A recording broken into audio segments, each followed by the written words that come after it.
Assalamualaikum warahmatullahi wabarakatuh. Materi kali ini mengenai analisis regresi dan korelasi. Analisis regresi dan korelasi itu membahas hubungan antara dua variabel atau lebih yang berpasangan. Di sini ada pola hubungan dan tingkat hubungannya. Pola hubungan ini bisa kita temukan atau kita ketahui dari analisis regresi dan tingkat hubungannya, atau kalau misalkan dia mempunyai hubungan, keeratan hubungan dari dua variabel atau lebih tersebut bisa kita ketahui dengan analisis korelasi. Berikut ini adalah contoh mengenai analisis regresi dan korelasi. Contoh pertama itu hubungan antara dosis pupuk dengan tinggi tanaman. Jadi di sini dosis pupuk ini apakah mempunyai hubungan dengan tinggi tanaman? Apakah semakin tinggi dosis pupuk yang kita berikan membuat tanaman kita semakin tinggi, ataukah sebaliknya dosis pupuk yang kita berikan semakin banyak, tinggi tanaman itu semakin pendek atau semakin rendah? Ataukah ternyata tidak ada kaitannya antara pemberian dosis pupuk dengan tinggi tanaman? Seperti itu ya. Itu akan kita bahas di analisis regresi dan korelasi. Nah, contoh yang kedua, hubungan antara hasil pertanian dengan konsentrasi nitrogen, kalium, dan fosfor pada pupuk. Nah, kalau di contoh kedua ini ada lebih dari dua variabel ya, hasil pertanian, nitrogen, kalium, dan fosfor. Ini lebih dari dua variabel. Kalau contoh yang pertama ini adalah dua variabel saja, yaitu dosis pupuk dan tinggi tanaman. Contoh yang ketiga, hubungan antara IQ anak dengan konsumsi ikan laut per minggu pada anak. Apakah semakin banyak konsumsi ikan laut per minggu, maka IQ anak semakin tinggi, atau sebaliknya, atau bahkan konsumsi ikan laut per minggu itu jumlahnya tidak mempengaruhi IQ anak. Contoh yang keempat, hubungan antara nilai UAS mahasiswa dengan banyaknya ketidakhadiran mahasiswa di kelas dan posisi duduk mahasiswa di kelas. Nah, contoh 4 ini juga lebih dari dua variabel ya, yaitu ada nilai UAS, terus banyaknya ketidakhadiran mahasiswa di kelas dan posisi duduk mahasiswa di kelas. Contoh yang kelima, hubungan hasil penjualan barang dengan biaya promosi, lokasi penjualan, dan modal. Ini juga contoh analisis regresi dan korelasi dari lebih dari dua variabel ya. Selanjutnya, variabel-variabel yang ada dalam analisis regresi dan korelasi ada dua, yaitu variabel bebas atau prediktor atau independen. Ini jenis variabelnya ya. Walaupun variabelnya bisa lebih dari dua, tapi hanya ada dua jenis variabel di dalam analisis regresi dan korelasi, yaitu variabel bebas dan variabel terikat atau variabel respon atau variabel dependen. Variabel bebas adalah variabel penyebab atau variabel yang mempengaruhi dan biasa dinotasi dengan huruf kapital X. Variabel terikat atau variabel respon atau variabel dependen itu adalah kebalikan dari variabel bebas, yaitu variabel yang terkena akibat atau variabel yang dipengaruhi oleh variabel X. Ini mempengaruhi, yang X, yang Y dipengaruhi. Dan biasanya ini variabel terikat itu dinotasikan dengan huruf kapital Y. Kita langsung masuk ke analisis regresi.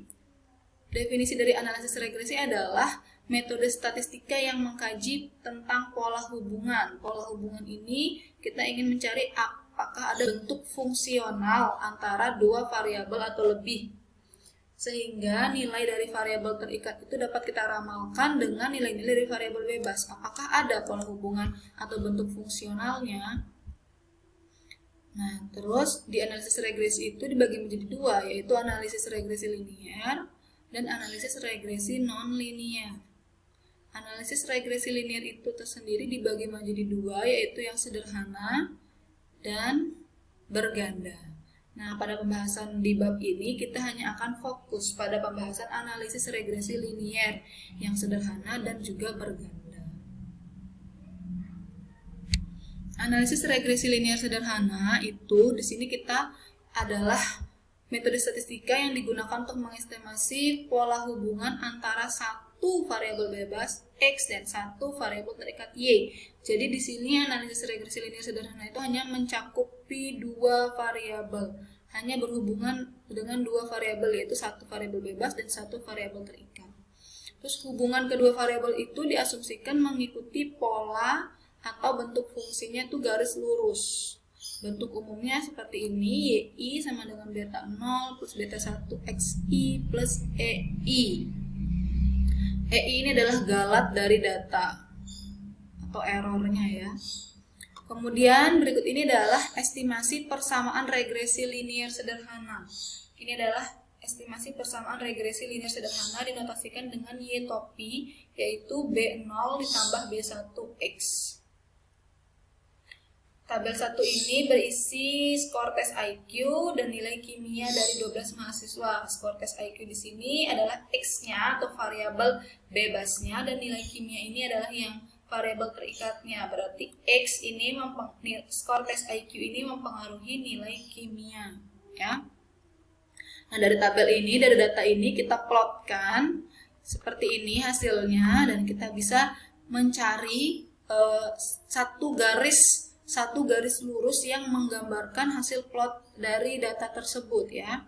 Nah, kita dapatkan garis ini adalah persamaan regresi linearnya ya, Y topi sama dengan B0 plus B1X. Nah, garis ini ya. Jadi garis ini bisa menggambarkan pola-pola atau titik-titik yang ada di dalam grafik ini ya. Nah, garis ini disebut garis regresi linear.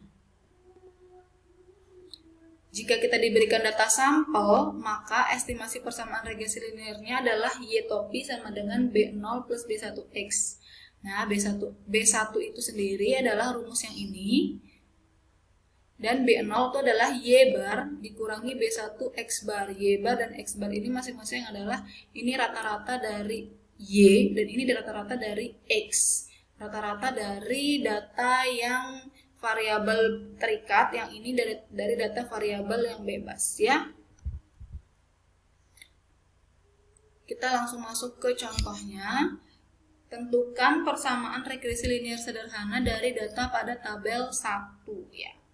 Nah, karena kita membutuhkan B1 dan kita kan ingin mencari persamaan regresi linear sederhana, berarti kita ingin mencari Y topi B0 plus B1X. Nah, kita sekarang ingin mencari B0 dan B1-nya menggunakan rumus ini dan rumus ini ya. B1-nya itu menggunakan rumus ini, otomatis kita mencari dulu masing-masing, yaitu sigma XI, sigma XI, sigma YI, sigma XI kuadrat, dan sigma XI dikuadratkan. Nah, itu kita cari dulu, baru kita bisa memperoleh B1 dan kemudian B0. Nah, kita lihat sigma XI-nya sama dengan 725. Sigma XI itu adalah jumlahan dari ini. Skor tes IQ kita jumlahkan, ketemulah sigma XI. Kemudian sigma YI ini adalah kita jumlahkan semua nilai kimia ini, ketemulah sigma YI. Kemudian sigma XI YI berarti kita kalikan ini dengan ini dengan ini dengan ini, berarti 65 kali 85 hasilnya berapa? 50 kali 74 hasilnya berapa? 55 kali 76 hasilnya berapa? Nah, semua ini kita kalikan, kemudian kita jumlahkan, itulah hasilnya sigma XI YI. Kalau sigma XI kuadrat berarti kita kuadratkan dulu semua yang ada di kolom X atau kolom tes IQ ya. Habis itu baru kita jumlahkan setelah kita kuadratkan. Nah, X bar itu adalah rata-rata, berarti sigma XI per 12 karena jumlah datanya ada 12 ya. Ketemulah 60,42. Y bar adalah rata-rata yang di kolom Y atau yang di variabel terikatnya ya, berarti sigma YI per 12 ketemulah 84,25. Nah, setelah kita menemukan ini, kita perolehlah B1 dengan menggunakan rumus ini. Tinggal kita masukkan yang tadi sudah kita peroleh, berarti tinggal kita kalikan dan kita kurangkan ini, kita ketemukan 0,897 itu adalah B1-nya. Kemudian B2-nya adalah tadi Y bar minus B1 X bar. Y barnya kan 84,25 minus 0,897 adalah B1, dan Y X barnya adalah 60,42. Kita perolehlah 30,053. Nah, kita sudah peroleh B1 dan B2. Maaf, ini maksudnya B1 dan B0 ya.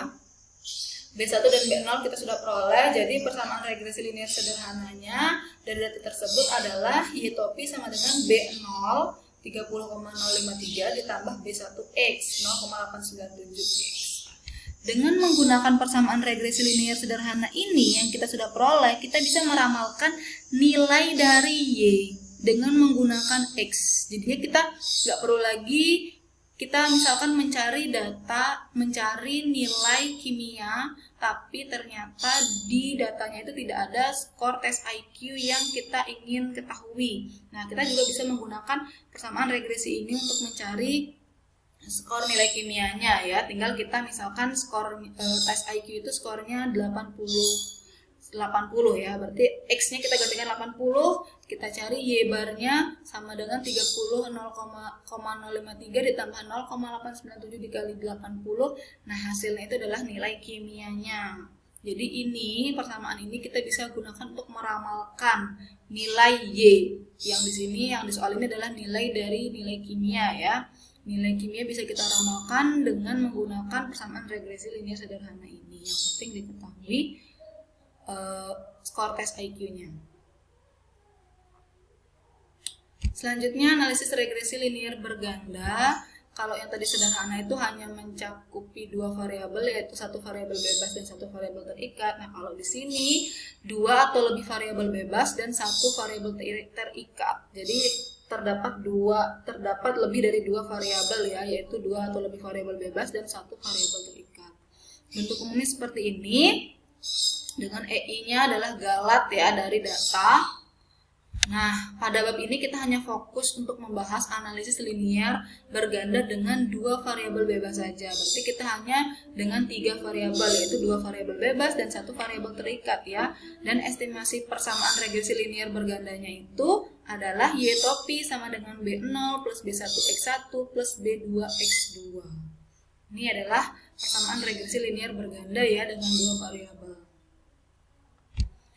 Nah, untuk mencari B0 dan B1 dan B2 kita akan dapatkan dengan menyelesaikan sistem persamaan linear ini. Jadi masing-masing ini kan kita cari dulu nilainya, setelah itu kita masukkan ke rumus ini dan kita carilah penyelesaian dari sistem persamaan linear ini, bisa dengan menggunakan metode Cramer atau eliminasi Gauss atau eliminasi dan substitusi yang sudah kalian pelajari di semester sebelumnya ya kalau nggak salah. Nah, sekarang contoh 2. Dari tabel 1 itu kita tambahkan satu kolom lagi, yaitu berupa frekuensi membolos dari kuliah kimia pada tabel 2. Nah, ini kita tambahkan ini. X2-nya kita tambahkan variabel bebas satu lagi, yaitu frekuensi membolos. Yaitu di sini X2, skor tes IQ itu X1. Nah, ini kita hitung dulu masing-masing nilainya. Ya, setelah kita hitung dan kita dapatkan ini, kita perolehlah, tinggal kita masukkan ke rumus, kita perolehlah SPL berikut yang ini. Nah, SPL ini kita selesaikan terserah dengan metode yang menurut kalian paling mudah, Cramer atau metode eliminasi Gauss atau metode substitusi dan eliminasi.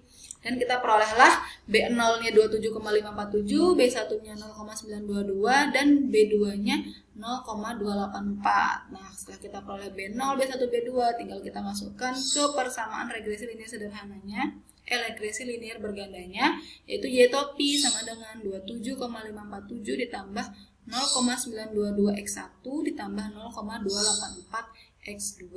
Nah, dengan menggunakan persamaan regresi linear berganda ini, kita bisa ramalkan nilai Y dengan mengetahui X1 dan X2-nya. Jadi tinggal kita masukkan X1 dan X2. Kita bisa peroleh nilai Y topinya, atau kita bisa peroleh nilai dari variabel terikatnya yang kita ingin ketahui, ya.